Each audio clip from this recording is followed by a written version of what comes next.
বাৰু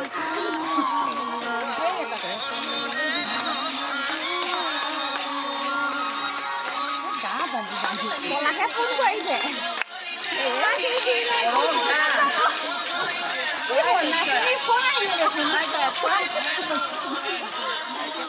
নাচনী দিদি